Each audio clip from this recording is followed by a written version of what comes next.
ನಾವೀಗ EC2 instance ಹೇಗೆ launch ಮಾಡೋದನ್ನು ನೋಡೋಣ. ನಾವೀಗ ನಾರ್ತ್ ವರ್ಜಿನಿಯಾ ರೀಜನ್ ಅಲ್ಲಿ ಇದ್ದೀವಿ. To launch an EC2 instance first to go for EC2 console ಅಲ್ಲಿ ಹೋಗಬೇಕು. ಕನ್ಸೋಲ್ ಅಲ್ಲಿ ಹೋಗಿ ಲಾಂಚ್ ಇನ್ಸ್ಟೆನ್ಸ್ ಅಂತ ಕ್ಲಿಕ್ ಮಾಡಿ, ಅದಾದ್ಮೇಲೆ ಇಲ್ಲಿ ನಮಗೆ ಮೈ EC2 ನಮಗೆ ಏನಾದರೂ ನೇಮ್ ಬೇಕು ಅಂದರೆ ನೇಮ್ ಇಟ್ಕೊಳ್ಬೇಕು, ಮೈ EC2.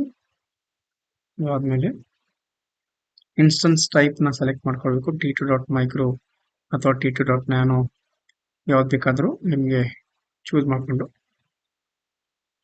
ತಗೊಳ್ಬೋದು. ಇಲ್ಲಿ ನಾನು ಫ್ರೀ ಟೈರ್ ಎಲಿಜಿಬಲ್ ಇರ್ತಕ್ಕಂಥದ್ದು ತಗೋತಾ ಇದ್ದೀನಿ. ಅದಾದ್ಮೇಲೆ ಕೀ ಪೇರ್ ಜನರೇಟ್ ಮಾಡ್ಕೊಳ್ಬೇಕು, ಕ್ರಿಯೇಟ್ ನ್ಯೂ ಕೀ ಪೇರ್. ಇಲ್ಲಿ ನಾವು ನಾರ್ತ್ ವರ್ಜಿನಿಯಾ ಇರ್ತೀವಿ, ನಾರ್ತ್ ವರ್ಜಿನಿಯಾ 1 ಅಂತ ಕೊಡ್ತೀನಿ, .pem ಅಂತಾನೆ ಇರಲಿ, create key peer.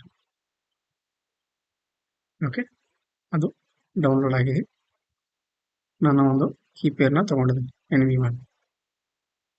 So next network settings ಅಲ್ಲಿ ನಾವು ಡಿಫಾಲ್ಟ್ VPCನ ಯೂಸ್ ಮಾಡ್ತಾ ಇದ್ವಿ. ಸಬ್ನೆಟ್ಸ್ನ ನಾವು ಪ್ರಿಫರೆನ್ಸ್ ಯಾವ್ದು ಬೇಕಾದರೂ ಕೊಡ್ಬೋದು, ಬಟ್ ನೋ ಪ್ರಿಫರೆನ್ಸ್ ಅಂತಾನೆ ಇಟ್ಕೊಳ್ತೀನಿ ಈಗ.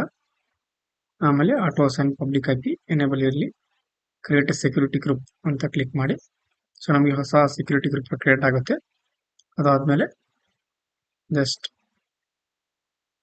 ಕಮ್ ಡೌನ್ ನಾನು ಜಸ್ಟ್ ಲಾಂಚ್ ಇನ್ಸ್ಟೆನ್ಸ್ ಅಂತ ಕ್ಲಿಕ್ ಮಾಡಿ ನಮಗೆ ನಮ್ಮ EC2 ಇನ್ಸ್ಟೆನ್ಸ್ ಲಾಂಚ್ ಆಯಿತು.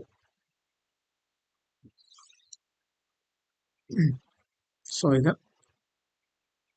ಹೊಸ ಒಂದು EC2 ಇನ್ಸ್ಟೆನ್ಸ್ ಲಾಂಚ್ ಆಯಿತು. ಪೆಂಡಿಂಗ್ ಅಂತ ಬರ್ತಾ ಇದೆ, ಅದು ರನ್ನಿಂಗ್ ಸ್ಟೇಟ್ ಅಲ್ಲಿ ಇದ್ದಾಗ ನಮಗೆ ಅದು ಅವೈಲೇಬಲ್ ಆಗುತ್ತೆ. ಓಕೆ.